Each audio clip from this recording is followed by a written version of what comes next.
Good morning, everyone, and welcome to Sales TV. Do you know, I was going to say welcome to, and I was going to put a different show in there for some reason. We do so many of these, don't we? This is our weekly, well, twice weekly actually, informal conversation for all things sales. Our vision is to make this a safe space for salespeople to come and talk about issues, problems, changes in the world, challenges that they're facing, new innovations, and all of that stuff. So welcome to everybody. Let's just quickly go around the room and introduce ourselves. Alex.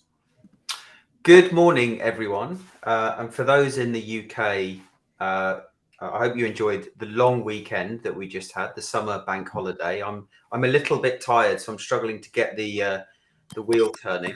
But my name's Alex, founder of Sapiro, and looking forward to this morning's discussion. Andy. Andy Huff, lecturer in sales leadership and performance at Cranfield University and founder of the ISP. Tim. Hello, everybody. Welcome. My name's Tim Hughes. I'm the CEO and co-founder of DLA Ignite, and I'm probably famous for writing the book Social Selling Techniques to Influence Buyers and Changemakers. And I'm Adam Gray. I'm Tim's business partner and co-founder of DLA Ignite, and I seem to be in the hot seat this morning. So good morning, everybody, and welcome to Sales TV. We always kind of go with the flow and see what conversations come out of the audience. So I thought an interesting place, or we thought an interesting place for us to start today would be BDR or BDRs, the role of BDRs in the modern sales world. And I think this kind of really splits the room, doesn't it, this one? Yes, I certainly have. Tea, personally, but Tea. builder's tea. Yeah, so I personally... There's another topic for us there, though, Adam. What's that? Whether we have tea or coffee? Tea or coffee person in the morning, what gets you going? And do you switch throughout the day? Well, yeah. I mean, obviously, ever since Glengarry Glen Ross, we all have to drink coffee, don't we? But yeah, BDRs. See, I don't think there's a role for a BDR anymore. I think with digital tools, that's a good question as well. With digital tools and everybody's ability to do their own research and forge their own relationships, it does beg the question: are BDRs like, and Tim often uses this analogy, typing pools? You know, we can all type our own letters now. We don't need to have typists on hand to be able to do that for us. Do we actually need BDRs anymore? We can all go online and search and find the people we need to talk to, and then it's up to us to try to forge a relationship with those people. Isn't AI going to take over the role of the BDR? Theoretically, it could, yeah. I can't help feeling though that whether or not the business development bit is being done by a human or being done by an AI, I can't help feeling that it smacks a little bit for the buyer that you are being processed either way. That, you know, Tim is a sales leader. He's too busy to want to have a conversation with me until I've expressed the fact that I'm going to want to buy something. And that does sound a little bit like people, the buyers, are being commoditized, doesn't it? I think that's happened for a long time, though, hasn't it? So we've given the title BDRs, but in IT, classical IT, you had a channel that theoretically did that. And it's all about trying to find the edges of the market. But I think new technologies have come about such that people have kind of developed this role in order to reach the market as much as they can. And I don't think you can answer the question. I think I agree with everything's been said, but I don't think you can answer the question without defining where BDRs are. Are they in one segment of the market? Does the classical sales world use them? And then therefore address the how, and do you need them or not? For me, it's about the culture of prospecting in an organization and where prospecting sits. The reason why the BDR role was invented, as far as I was concerned, was that what you did was the classic salesperson, sort of generally called an AE or an account executive, that person was there to actually close. So they were there to take on the sales process and ultimately close it. And they would always argue that they don't have time for prospecting. So the role of the BDR was created to in effect allow, there was a prospecting role or a top of funnel role that was created that was there to generate opportunities and then push them down the funnel. I'm using the funnel as an analogy. We're about to have someone coming on saying funnels don't exist anymore, but just go with it. Great point by Claire. Claire, you're more than welcome to come on to this show. We Please. Always on the show. We just don't have a guest on today, but you're more than welcome to come on and change the demographic of the panel. And also change the perspective on stuff. You know, I personally cannot see a role for a BDR. If you can, change my mind. And I kind of mean that as a really friendly challenge, you know, because I'm more than happy to admit that I was wrong about something. You see, I can see a role for a BDR in modern business. I think the role of the BDR today, as we knew it, is becoming, if not already, obsolete. It's very difficult for junior salespeople to A, not look like salespeople, and B, demonstrate a degree of credibility as much as a senior sales individual or a leader. And so I think the role of the BDR is changing to support the sales team. I think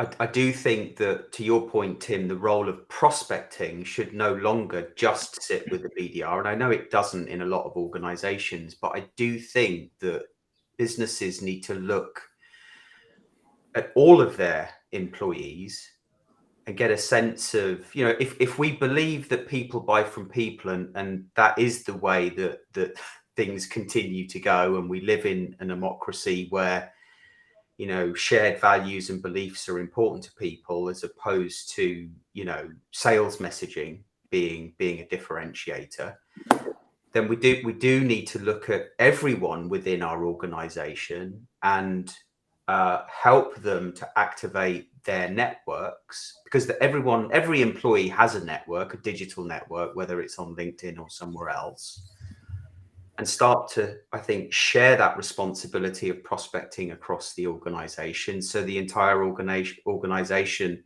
can really stand out and start to look different and leverage the one thing that's unique within their business, which is the people.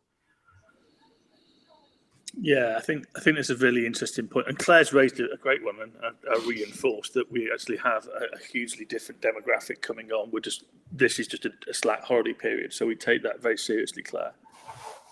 It relates me of a story. I think I might have told it before, when I was working at Dell, or it was EMC, and we went to see Avon Cosmetics. We went to see the CIO, and we took the vice chair, the area vice president, and a long list down to the salesperson, and it was effectively 5 men, and the CIO was a female, and everybody in her team was pretty much a female. And the first words were, she said, "What's wrong with this picture?" And we did a survey. We haven't released it yet. We're just going back round after 12 months to see if it's the same. But we looked at, do buyers look for trust in salespeople, and what are the markers of trust? And if you had a shameless plug, like an ISP, a professional brand, something like, but the bit that was interesting about that is over 40% of the buying respondents were female, and a vast majority were under 30. And that is the point, is that, wow, hang on a minute, the diversity has absolutely ridden through every other part of a business, but sales hasn't. And it's down to this addictive leadership, that it is a white male predominantly that fits in with the culture of the organization, because most sales leaders are white male, and their unconscious biases are, those are the kind of people I want to do the job. They're not going to go home and pick the kids up at 3:00. They don't have kids. Very touchy subject, but let's just grasp that nettle. So fundamentally, I've got somebody who I think is going to stay with me the course and be here 4 or 5 years and smash the number. And that's dead and gone. We just don't accept it yet. And then we wonder genuinely why buyers hold us out. We don't look like them. We carry a number on our back. Therefore, our outcome is to sell something. Their outcome might be they don't know what their need is yet. Therefore, the underappreciated need needs unpacking for them. That's only going to happen in a trusted environment. And, even if they do have an appreciated need, they still don't feel comfortable because we've still got that number on our back. And actually what they'd like to do is do their own due diligence and find out of all the possible solutions, what might be the one that is best for them. So they've got that opportunity. I think it's, I think the sea change is happening on a lot of them, and that's one of them. That's the big one. We don't recognize it yet. So we're not doing what we can to be as diverse as we can. So interesting comment here from Derek. So in pharma, Derek, is it equally men and women, or is it female biased, or is it a representative split of the different diverse makeup of people in each country? Be really interested to know. But yeah, it is interesting, isn't it? How it's the last, in many ways, it's the last pillar of chauvinism, isn't it? The kind of the sales function. Football is, isn't it? yeah, very good point. Very good. Only if you're Spanish. Yeah. Well, look at the bank holiday we just had. The summer bank holiday, and the reason why it was created. It was created for bankers who were predominantly male back in the day to go and enjoy a day of cricket before the end of summer. I mean, that's not exactly diverse. But we've all embraced it now, though, haven't we? Everybody embraced it. Everybody took the day off. Well, they have. Everybody enjoys the day off, but perhaps we need to change the reason why it's a day off. Yeah. So who should BDRs report to? Good question. Is it sales? Is it marketing? Should they be their own team? Who should they report to? So there's this ongoing debate as to whether BDR should report into marketing or sales. I'm going to throw it out there and say I think the BDR organization should report up into the CEO and be responsible for relationship building. So Tim and I did some work last year with a mid-sized tech business based out in California. Well, they're all based out in California, aren't they, really? And in that organization, each of the salespeople was paired with their own BDR. So they reported directly to their sales partner, and they were a resource to do research and to do that, but within specific industries and specific verticals and specific target accounts. And they worked very closely as a pair, as a team, to try to develop accounts. And I actually kind of quite like that as a methodology. But I was talking to one of the sales people that had their own BDR, and I said, who is more credible in the eyes of the prospect, you or your BDR? And they said, well, I am, because I'm 50 and I've got 20 years experience of this and I kind of understand the marketplace. Okay, who's better at actually closing business, you or the BDR? And they said, well, me, because I've got experience of doing it and I understand the kind of the mechanics of doing business.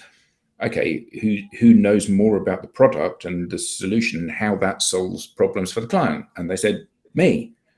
I said, so what are you giving opportunities to your BDR to develop then? Because at every single touch point, you're better at it than they are. And it's not like you've got this tsunami of leads that you're having to work through. You've got almost no conversation. So why on earth would you not have the best chance of turning those into business? So the first thing, Adam, what you just said is ageist. Okay, yeah.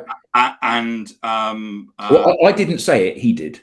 Well, you added age into that, so that's ageist for starters. So I'm sorry, but I'm sure there's plenty of 20-year-olds that could do all those things. Yeah, maybe. And the question you didn't ask the salesperson, because you didn't want to know the answer, was, do you have time to do the prospecting?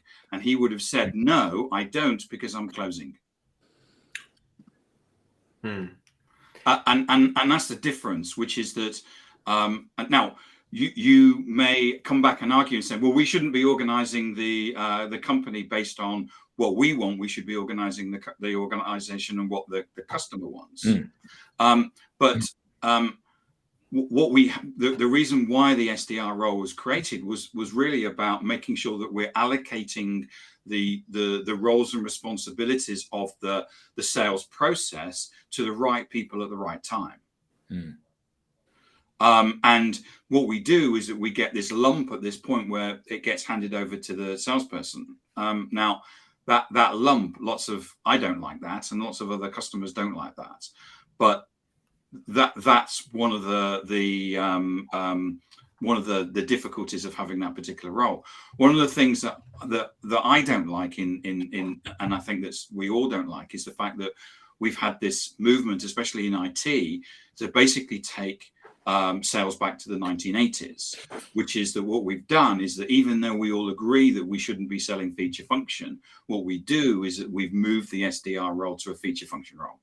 Because what you're going to do is that it doesn't matter what mechanism is, that we're going to get you onto some sort of call, whether we do that through social media, whether we do that through cold calling or email or whatever, and then we're going to give you a demo. And the demo is going to be feature and function. There's another feature, here's another feature, here's another feature, here's another feature, here's another feature. And that is 1980s selling. Yeah. And that, as we know it. But is it...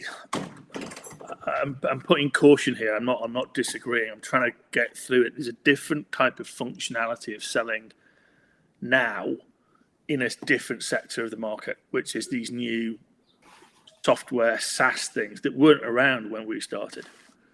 And that, I think, has forced a different function. So if we look at Jordan and people like that who are at Vidyard, they have to do something now which we predominantly never had to do, which is they've got to demo something. That they've got to, yes, they have some specialist who might come on at the fourth conversation, but they've got to be able to navigate people through the benefits of what they do and what that software does in a way that we never talked about to a lot of these organizations. And so I've done demos through the whole of my career. Always. In what way though? Because you were in Oracle, but I never saw anyone do a demo in EMC, because fundamentally, it's big iron. And yeah. Well, I mean, I would expect that, but selling software and selling solutions, you always did demonstrations because you needed to demonstrate the software. The difference is that you went through a process of understanding the person's requirements and then basically regurgitating that back to them, saying, you said that you had a problem in the procurement to pay cycle. Here's the procurement to pay cycle. Isn't that a lot easier for you? I get it. But therefore, how many relationships did you have? And that's the point about the SDR. The SDR is meant to go out there and get a bunch of relationships and people warmed up. That's the whole concept, isn't it? Yeah. We're working with one supply chain software company, and they tell us that there's 100 stakeholders involved in every sale. Yeah. When I first started in sales, you probably were selling to IT, and that then expanded into the user departments. And then, of course, what we've got IT, we've got architecture, we've got the user departments. If I'm selling an accounting system, I'm probably talking to finance, procurement. There may even be payables. I might be talking to receivables. So there may be lots of different departments. So that's expanded out. But then then the discussion is around whose responsibility is it to build a long-term relationship in the organization. Because in the role of new business, which is what I did, you have to build relationships and trust within seconds. Yeah, and bear in mind you've got an inbound SDR or BDR and an outbound SDR BDR. I think they're commonly referred to as the SDR is typically the inbound, responding to what marketing generates, and the BDR is more proactive and outbound. But no matter which way you cut it, the BDR, the proactive outbound relationship building, isn't relationship building. It's searching and qualifying, because we need to find the ideal customer who's ready to buy so we can hand it over. And that's the fundamental problem with the BDR function today, which is why I think the BDR function needs to be a supportive role internally to help everybody, to help empower everybody to activate their own networks and start building relationships at scale across, for the organization. Yeah, but is there a wider thing here? We're talking about, a role. Isn't it actually about the way that customers want to buy is changing? And an SDR/BDR is an additional way of providing options for customers to buy. Some people will go, I quite like being engaged by an SDR. Some people will go, I quite actually like doing it digitally and all online. And others would go, I quite like having somebody who is, what we would call a classical AE, account manager, account director, who's going to be sat at my desk once every month. And other people will go, I quite like the ability to walk into a shop. And I know two organizations who will remain nameless. Not that they've done anything wrong, by the way, but it's not in my power to say. But they've got all four options. Yeah. One of them is a really big company that deals with huge organizations. And another one is an organization that deals with differing sizes of organizations. One provides catering equipment, the other one provides industrial gases. But both of them have that, and all of them are now going, we've got to rethink our model to team people by regions and sectors. And actually, does it matter if somebody walks into a retail environment and asks a bunch of questions of the retail team because they want knowledge, but then goes and buys online? Or they actually then go and buy the telesales team. And not everyone can do that, but I can see that it's in this way that customers should elect to buy in their own way. Maybe it's not a bad thing. Maybe what actually companies are doing is giving people a title, which is slightly misleading, but they're providing an omni-channel way that customers can engage with them, and the customer decides. And I know one large, I talked to people in Dell, and they're going, you know what, we our customers know what they want in most of the time once we've got a strategic relationship with them. So we don't care if they buy £1 million over the internet. Yeah, and that's the problem there, Andy. Most companies don't have enough strategic relationships, and when they do engage with the buyer, wherever it might be, whichever channel or place, the person they engage with is in sales mode rather than, But I'm just finishing an article about this, which actually we should look at maybe in the future and get some retail people on. It's consumerism. We haven't grasped as salespeople that all of our buyers and we ourselves are consumers. Therefore, everything that we experience and we are looking for as an experience as a consumer doesn't stop when we walk into work. It's still there. What we've got as sales organizations, as salespeople, is an inability to then go, well, what is it that experience is? And how do we do that in a corporate? Well, I think there's a bigger thing going on here. So we all acknowledge people buy people, yeah? Mm-hmm. And so picking up on what Tim said, which is absolutely right. So Tim, you were a new business salesperson. So your superpower was going in somewhere and being able to build trust and forge a relationship very quickly with people. Yeah. Yeah. let's imagine, if you will, that you go to buy, not you, Tim, but anyone, you go to buy a complex, high value strategic purchase, whether you do it from a business perspective or a personal perspective. Could be buying a car or a house. And you go in somewhere and there's somebody that you immediately like in that interaction. And you think, here's a person that is knowledgeable, that has listened to me, that I trust, that I like, that I would like to do business with. And you get your checkbook out and you write a check, and they take the check from your hand, and then they run off and you never see them again. Now, this is the fundamental problem that we have, that people buy people. Of all the people in the world, it's you that I want to do business with. You take my money and then you disappear. And actually, I think that there is a real issue here, because even though the person that has taken your money has won your trust, has shown you the light, has shown you that this is the way forward, this is what you need to do, you've put your trust in that person. And at that point, when they walk away and say, you're going to be dealing with Alex from now on, Alex is a really nice guy, but he's not the person that I just forged the relationship with. And surely the problem here is that you immediately percolate down to realizing that actually I'm merely a transaction. You pay lip service to it being a relationship-based sale, but it isn't. I'm a transaction. You got my money, and now you're going to process me as effectively as possible. And I think that this is a fundamental shortcoming of how most organizations sell these days. Yeah. I think it comes down to segmentation, though. So I'm not disagreeing, but I think we're simplifying a lot of quite complicated and merged issues. So if you're a strategic or global account director, that isn't a problem, because your life is making sure that you have a really tightly integrated team that doesn't do that, including delivery and professional services.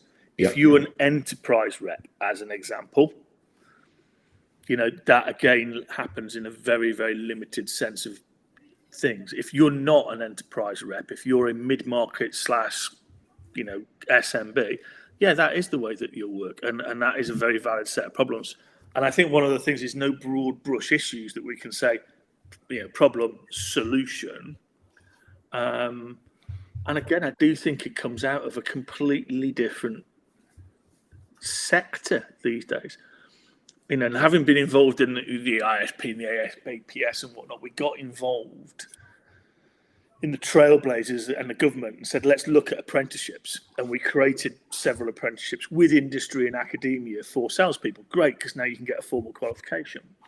Not about that, but actually the one apprenticeship with a sales bent that kind of got out before we said to government, no, don't have an automotive sales apprenticeship. Don't have a healthcare sales apprenticeship, because what you're going to end up is 70 sales apprenticeships. And actually the common capabilities of selling should be transferable to different industries and different products. But the one that escaped, and it was the IT level 3. And actually I now support that, because I do believe that there's this completely different sector of software and SaaS and everything else now that's very different to the ways that other people sell because of the technologies. We just didn't have those. Yeah, Tim, I accept your point. The big vendors had software and had it for ages, but you still went out and saw people. These people sell it en masse from a desk to accountancies. Sage, perfect example. How much do they sell? Very few of their salespeople ever cross customers' threshold. Yeah, but there's a great comment there by a LinkedIn user, which is, we like to set a process because it allows us to measure and improve. It's harder to measure on the channel, but he agrees this is the way that customers buy now, which is what your point, Andy, which is I may go into a retail unit but then go to the web and buy it. And is that level of, interestingly, we talk about trust in sales, but corporate trust in their sales function isn't where it needs to be. So if we don't trust our own sales functions, how the hell do we expect customers to trust them? And the reason I kind of say that is a great mate and I, we used to call it a dog in the yard syndrome. Yeah, if you think about building a Tetris house or whatever it is, and you look at that based on an MBA, look at all the things you're taught in an MBA as a business leader. you taught marketing, you taught finance, you taught operations, you taught all this stuff. Revenue apparently magically just happens. You're not taught about revenue functions. A whole bunch of people at Cranfield, and I'm really proud that Cranfield do actually electives for leading sales organisations. So full-time and part-time MBA students can come and learn it. It's the only university in the UK that does it. One of the few business schools in the world.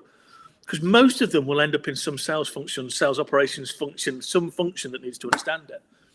But actually, back to the dog in the yard, there's no room that's actually allocated in the house for the salesperson. So you put them in the outside, yeah? And you're a little bit worried, though, I think, absolutely to LinkedIn's point, that they're not going to follow a process. So you put a fence around it. So you stop running off too far, yeah? And then you go, well, how am I going to motivate them? So actually what you do is you open a kitchen window or back door every so often and lob out a pork. Lob out a piece of meat, yeah. Yeah. And it's like, but if that's the way you think that this world operates and that's your function and you don't quite trust them, are we surprised that customers don't trust them? And to your point, or to the point I think we're trying to allude here is, have faith that the people in the retail function of that shop in that town are turning up regularly to do a great job. Now, as long as the region is getting its full potential and that team is getting its full potential and you're creating the team bonds so that the corporate guy drops in at the retail office and works from there a couple of days a week or whatever it is, isn't that the way forward? That we actually, before we start banging on about customers not trusting us, why don't we start banging on about organizations trusting their own sales functions? And exactly to that point, stop trying to measure everything and start trying to measure the right things. Yeah, absolutely. But I think that an issue and this plays into what you said. I think an issue is that we live in a different world now to how we did when sales processes were originally considered and created. Everyone is hyper connected to everybody else, and often I think that organizations and teams and processes try to scale the wrong bits of the process. Digital, be that email or social or whatever, allows you to identify and keep a regular dialogue going with absolutely anybody that has an internet connection.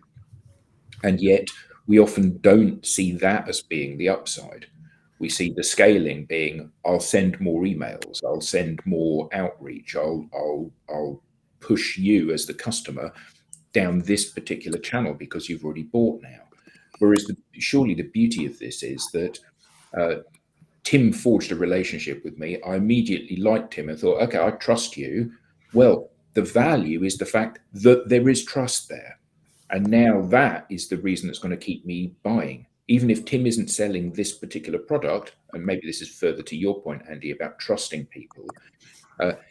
If Tim is not responsible for selling this product, Tim is my entry point into the organization. Tim is the person that I like. Tim is the person that I trust. Tim is the person that I listen to. Therefore, keeping that dialogue going with Tim as my confidant, as my guide, surely that's the most valuable thing that any organization can have with a prospect or a customer. There's a great comment by a LinkedIn user, which is always the question that gets asked, is who gets the commission? Well, I think compensation is an entirely different conversation, isn't it? And your point, Andy, about customers going into one place and engaging with the product and then buying it through another channel. John Lewis is a great example of this. They've got the shops. Our last few times I've been to any John Lewis, it's been pretty much empty of customers. Yet the website is roaring away. Part of the reason for that is the fact that people are going into the shops, looking at the products they want to buy, and then buying them with confidence because they've had somebody that said, "Yeah, here's the two options for beds. Try this one, which is pocket spring, and try this one that's a memory foam mattress. See which one you find more comfortable." Okay, and you can go online and you can buy it, and it'll be delivered to your home. And that idea of integrating those things, I think, is really important. And then you compensate people like John Lewis do. You compensate people based on the performance of the whole organization rather than just you. Because it's all very well saying, you've you've done really well. You've closed £1 million worth of business, but actually, for whatever reason, the product isn't in stock or the company aren't able to deliver that, then it's a bit of an irrelevance, really, isn't it? Yeah, I mean, I think that's a very retail model. Mm-hmm. And John Lewis, I know they do actually do some corporate, but they're very, very thin wedge on the corporate. I think when you've got more of a balanced view, and the vast majority of what you do is B2B, then the reality comes down to it's a bit harder to get that model to completely work. And a great comment here is, then who gets paid and who gets measured on doing what and why, and it requires a significant amount of trust. But what I do agree violently with you to is that we don't look at that back to the consumerism point. We don't go, if that's happening in our world, what's the implications for business? And what do we need to be thinking about 2-3 steps ahead? Because that's the way that we behave. So in my organisation, everyone knows who I worked for. We did have to look and go, and it's not going back. Everyone has to do is, what do you get when you buy from Amazon? You get a review, so you can go and actually see from people, is that product actually capable of doing what it said it's going to do? What are people's experiences of that product? Likewise, you could probably go to the actual end vendor's website and actually look at what market they've got. Everyone goes for Trustpilot these days, or Bazaarboy, or something like that. But then you get complete visibility. So it's okay, I've ordered my product. I know when it's going to arrive. I can track my package now because they've got a connection to all of their people who are shipping agents. So you can see where it all is. So there's a huge amount of open communication, transparency about the product, and then running at it and going, okay, I've got complete visibility of the supply chain. And we don't have that. I mean, 10 years ago, you never gave the customer regular updates when you actually, to Adam, to your point, you got the purchase order and it's like, yeah, great. And it's like, well, yeah, but when's my kit going to arrive? When's my product actually going to arrive? Well, I don't know. It's got nothing to do with me. I mean, that's exactly I'm going to put you on that's the delivery department. Yeah, and it's like, I don't know. So, well, here's an idea. Why don't you give me access to that information? Because I've just spent £1 million with you. Yeah, but that, that's another part of the process. No, it's not. It's exactly the same part of the process. And, great companies actually pull in the post-purchase order people to actually meet those customers and get the connections, Adam, to your point, that says, when you've given me my purchase order, actually, you've got a finance connection, you've got a logistics connection, you've got a professional services connection. We know when we're going to be delivering it. All the pieces will slot together, and we'll actually track and make sure that people are working in harmony to deliver a great post-purchase experience. But that comes down to, I'm not really worried about you delivering a post-purchase experience to your customer. I want you onto the next purchase order. I want you onto the next deal. And I think your point, Andy, is that there is a big disconnect here, isn't there, between how you treat people and how you want to be treated. You know that your behavior is X, but yet for whatever reason, X doesn't suit how you deliver, or you believe that you're not subject to the same things that you imprint onto your expectation when you're dealing with a seller. And I think that a lot of this can be solved by people just standing back from the interaction and thinking, how would I want to be treated in this interaction? I think it comes down to something that Tim said, which I'd love to explore with his 28-year-old, which is why did you leave sales? And it comes down to, and I'm going to be really bold here and go, I don't think we treat salespeople as adults. I think we treat them as quasi-kids, to be honest, because of the lack of trust, because of the way we want to measure them, because of the corporate expectation. And I'm expanding the theory we've talked about before. In my research and research of other people, all people learn best, regardless of what it is, through choice. And we don't give salespeople the choice on what they learn. We dictate to them what they learn, or the vast majority of companies do. Yeah. But isn't that, let's work it back. We dictate to them everything. We give them very little ambiguity or freedom within framework. and that's a number of reasons why. So maybe we could actually get Dale, get somebody on to actually start to measure CEOs, which is why do you not give freedom in framework to your salespeople? What are the barriers to you completely trusting them? Yeah, because that's where it starts, isn't it? And we had Ben, if everyone remembers, we had Ben Dorks on talking about organizational culture starts at the top, and he loves his salespeople. Yeah. So great point. I think we can maybe include an element or the element of trust in our challenge for this week. Because if you recall last week, we were talking about stress in sales and the high levels of stress and poor mental health in sales. So we asked the community, we asked the audience a question, which we posted on the Sales TV group on LinkedIn. What role do you feel your manager plays in reducing your stress and encouraging your personal development? And we didn't have a great deal of votes, but percentage-wise, so the 4 options were none. We had 0%. The second option was more could be done. 25% of people voted for that. The third option was I have their full support. 25% answered that. And the fourth one, I'm looking for another job. 50% of people, respondents, answered with I'm looking for another job. So clearly they're not getting the support they need to overcome the stress and the effects that stress is having on their mental health. And do we think that they've just they felt unsupported for a period of time, and they've just thought, actually, the easiest thing for me to do is just walk away and go somewhere fresh? Yeah, I think to a lot of the things we've talked about today in terms of measuring the wrong things, putting pressure on people to deliver, and not considering their well-being, and there being a breakdown in trust. But is that then back to exactly what we've just been talking about, which is there's no trust between employers and their managers and their corporations if you're in a sales role? And is it back to we've all got to double down on trusting? Yeah. Why don't we pose that question this week? As a salesperson, do you feel like there's a high degree of trust within your sales organization, within your sales team?